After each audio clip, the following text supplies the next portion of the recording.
100,000 years ago, someone dug a hole. That's it. That's the whole act. A hole in the ground, a body placed inside, and then, and this is the part that should stop you cold, flowers. Not food, not tools, flowers.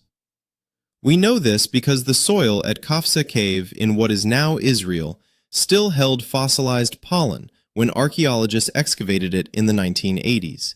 Pollen from grape hyacinth and other flowering plants clustered around the remains of a child in a way that couldn't be accidental.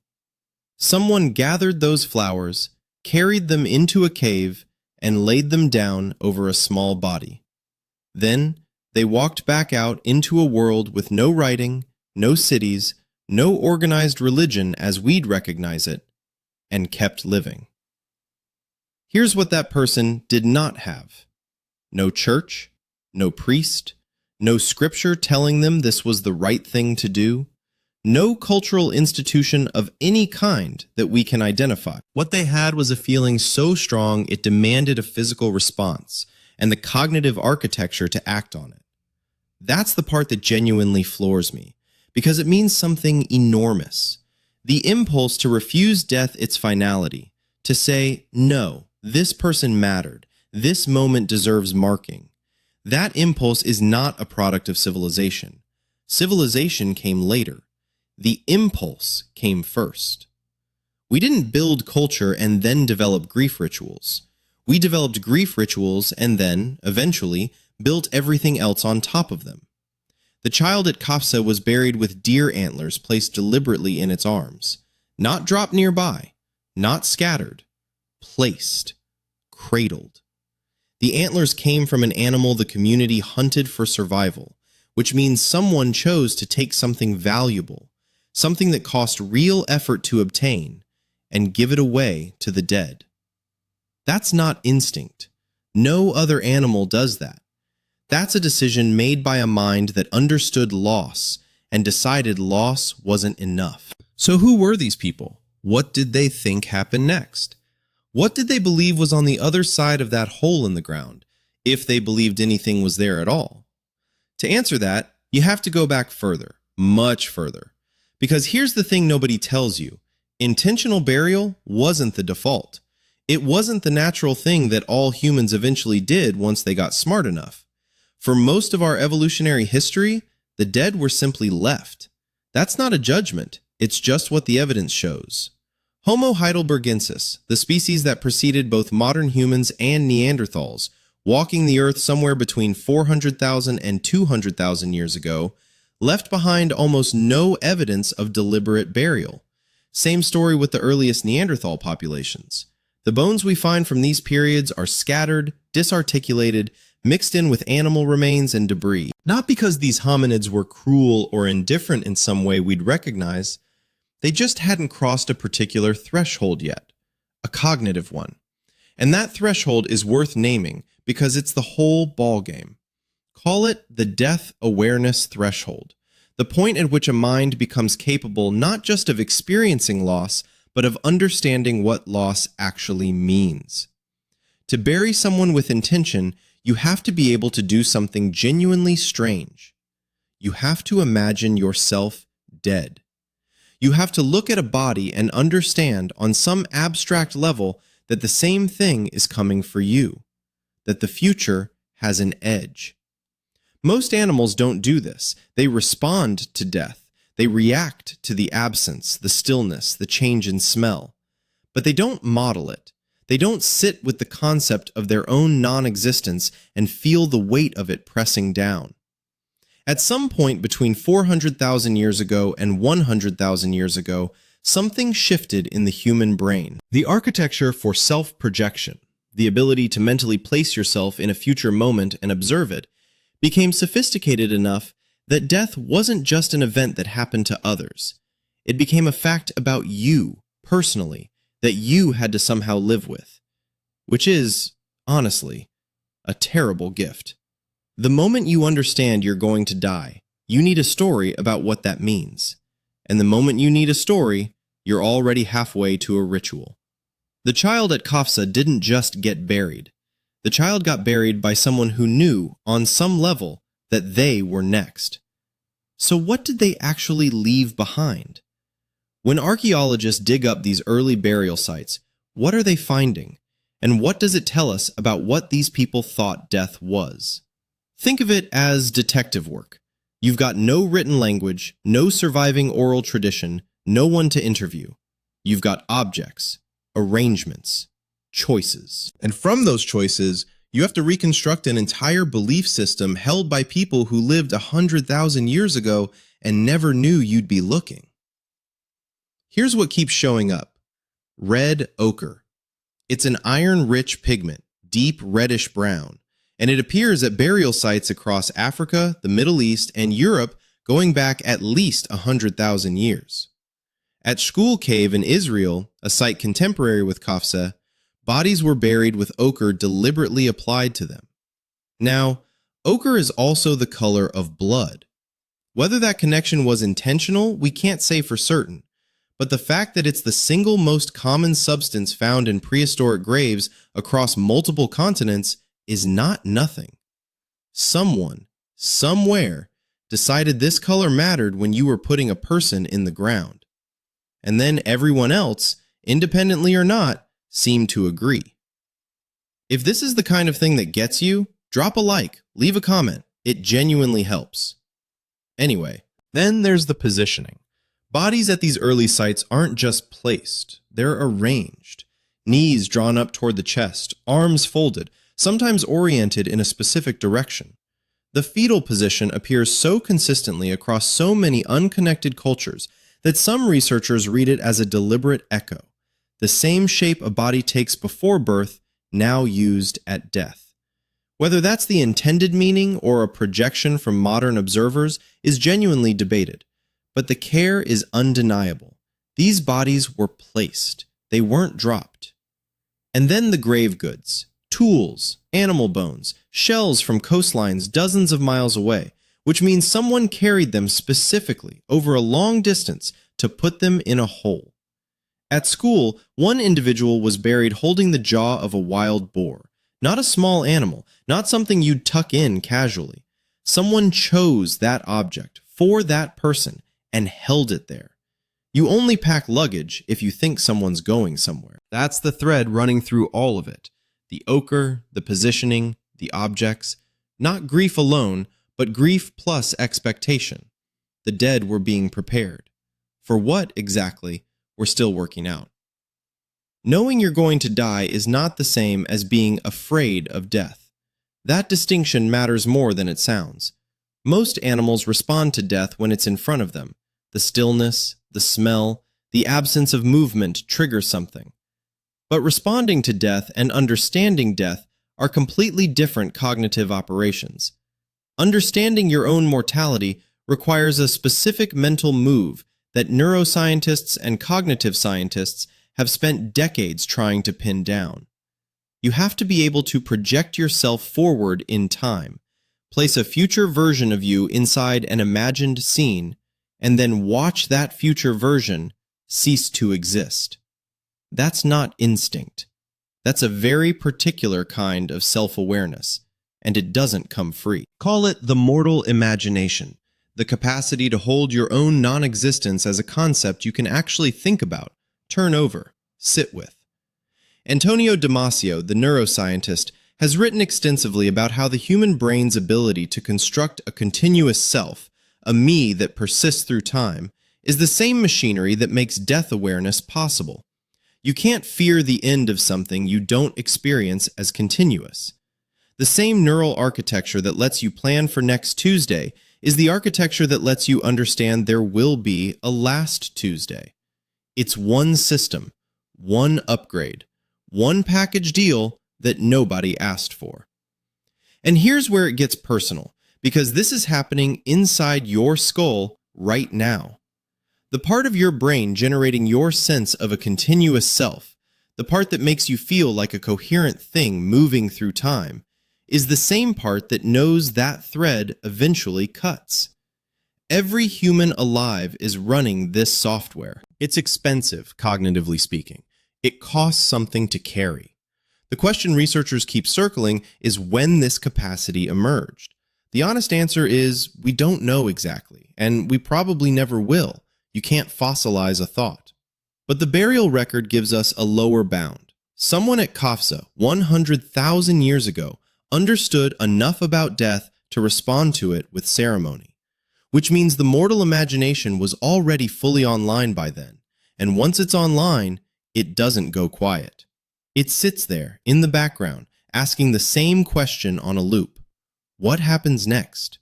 You need an answer to that. Not a maybe, not a shrug, an answer you can live with, one that makes the getting up in the morning possible. That need is so fundamental, so relentlessly human, that it may be the single most generative force in all of cultural history. Every story, every ritual, every religion, all of it downstream from one unbearable question that a brain smart enough to ask it couldn't stop asking. Elephants do something that stops researchers cold every time they document it. When a herd encounters the bones of a dead elephant, even one that died years earlier, even bones they couldn't possibly recognize by sight, they slow down. They touch the bones with their trunks.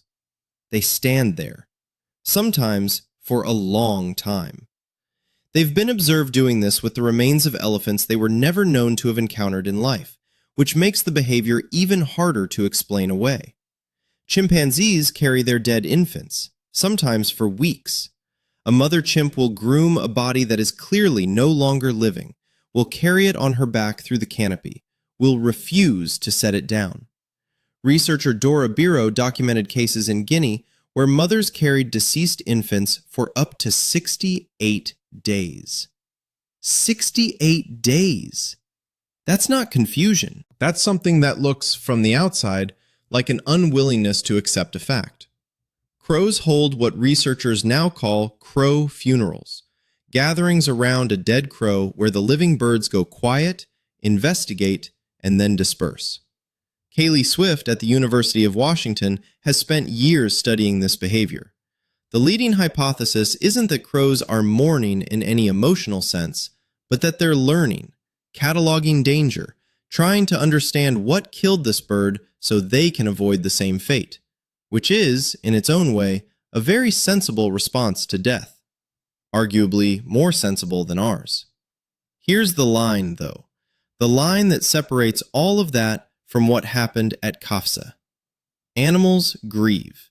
The evidence for that is solid, and it should make you feel something, because it means the raw material of grief is ancient, older than our species, older than our genus, woven into the fabric of social mammals and social birds. That part isn't uniquely human. But animals don't build culture around death. They don't turn grief into a story with a next chapter. A chimpanzee carries her infant and then eventually sets it down. And that's where it ends. Only humans picked the grief up and did something with it, turned it into ochre on a body, into deer antlers in a child's arms, into a hole in the ground lined with flowers, into every funeral tradition, every afterlife mythology, every prayer ever spoken over a grave. The gap between an elephant standing over bones and a human digging a burial site isn't a gap in feeling. It's a gap in what you do with the feeling, whether grief stays private and dissolves, or whether it gets externalized, shared, shaped into something that outlasts the moment. We shaped it. We couldn't stop shaping it. And what we built from it is the subject of everything that comes next. Grave goods are luggage. That's the only honest way to read them. When you find a flint tool buried with a body, deliberately placed, not dropped, not left by accident, there's really only one interpretation that holds up. Whoever did the burying believed the dead person was going to need it. You don't pack a bag for someone who ceases to exist. You pack a bag for someone who's going somewhere. And once you accept that these people believed the dead were going somewhere, a whole architecture of implication opens up beneath your feet, because somewhere has to have someone in it. This is, as best we can reconstruct it, how the first gods were born. Not from philosophy, Not from a priestly class sitting around theorizing, from a grave, from the unbearable logic of a packed bag. If they need the tool, something receives them. If something receives them, that something has agency. If it has agency, it has preferences. If it has preferences, maybe you can speak to it. Maybe it can hear you. Maybe it matters what you do next. The oldest known religious sites and the oldest known burial sites are, in many cases, the same sites. That's not a coincidence. It's a sequence. The honest shrug here is that we genuinely cannot know what specific beliefs these people held. We have objects, not theology. We have arrangements, not scripture. But the objects point in a direction, and that direction is unmistakably towards something beyond the visible world. What I find quietly staggering, and I think about this more than is probably healthy, is that this chain of reasoning, from burial to belief, happened independently across cultures separated by oceans and tens of thousands of years. Across every continent, in every era, humans who had no contact with each other arrived at the same basic move. Treat the dead as if they persist and build a story around where they went. That's not cultural transmission. That's something in the wiring. Every religion on earth, in all their radical diversity of practice and theology and cosmology, traces a line back to someone standing over a hole in the ground, looking down at a person they loved and refusing to believe that was the whole story. The tools placed in the grave, the ochre on the skin, the flowers, always, somehow, the flowers, laid down over a body by hands that knew, on some level, they were doing something that mattered beyond the moment. The first prayer wasn't written. It wasn't spoken in any language we'd recognize. It was a gesture, an object placed with care, a question asked in the only vocabulary available. Where did you go? Next time you're at a funeral, or if you've been to one recently, bring it back for a second. Look at what's there. The flowers on the casket, the objects people place inside, the way the body is oriented, dressed, prepared, the things people say about where the person has gone.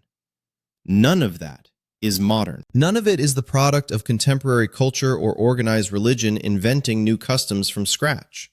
Every single element of what you're looking at is a continuation, a thread that runs, without breaking, back 100,000 years to a cave in what is now Israel and a child with deer antlers in its arms. The flowers alone should stop you cold. We still bring flowers. We never stopped. Different cultures orient bodies in different directions. East toward the rising sun, toward Mecca, toward a sacred geography specific to that tradition. But the act of deliberate orientation, of deciding that the direction a body faces in the ground carries meaning, that's Qafzeh. That's Skhul. That's every prehistoric burial site where archaeologists noted the positioning and wrote it down with careful, slightly stunned handwriting in a field notebook. The specific direction changes. The impulse is identical. And the grave goods. Think about what people put in caskets today. Photographs, letters, a favorite object, something that belonged to the person or meant something to them. We've swapped flint tools for reading glasses and handwritten notes, but the logic is exactly the same logic that put a wild boar's jaw in a man's hands 90,000 years ago. You're packing for someone. You're refusing, in the most physical way available to you, to accept that they simply stop. This is what you are.